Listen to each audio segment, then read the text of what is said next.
දෙවියෝ මිනිසුන්ට පිහිට වෙද්දී ඉස්සෙල්ලාම සලකා බලන කාරණයක් තමයි මේ මිනිසුන්ට ශ්‍රද්ධාවක් තියෙනවද? සීලයක් තියෙනවද? ගුණවත්කමක් තියෙනවද?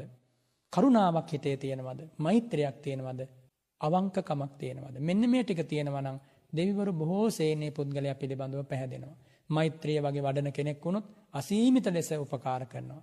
දේවතානම් පියෝ හෝති. මෙත් වඩන කෙනා දෙවියන්ට ප්‍රිය වෙනවා. මේ මිනිස් ලෝකයේ ගුණයමයි වටින්නේ. අකෘතඥයන්ට දෙවියෙක්වත් පිහිට වෙන්නේ නැහැ. දැන් මේ වගේ කාලයක මිනිසුන්ගේ අඳෝනාවක් තමයි දෙවියෝවත් මේවා දිහා බලලා මේ මනුස්ස ලෝකේ මිනිසුන්ට පිහිට වෙන්නේ නැද්ද කියලා. ඔවුන් විමසන්නට ඕනේ ඒ කාරණේ නෙමෙයි. මනුස්ස ලෝකේ මිනිසුන්ට පිහිට වෙන්නට තරම් ගුණසාරයක් හදවත්වල තියෙනවද? තියෙන නැත්තන්ට කොහොමත් පිහිට වෙනවා.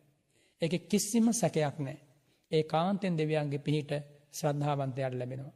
සීලවන්තයාට ලැබෙනවා. ත්‍යාගවන්තයාට ලැබෙනවා. ප්‍රඥාවන්තයාට ලැබෙනවා. ලැබෙන අවස්ථාව මෙන්න මේ වෙලාව කියලා කාටවත් කියන්න බෑ. හැබැයි පිහිට වෙනවාමයි. කිසිම සැකයක් නැහැ.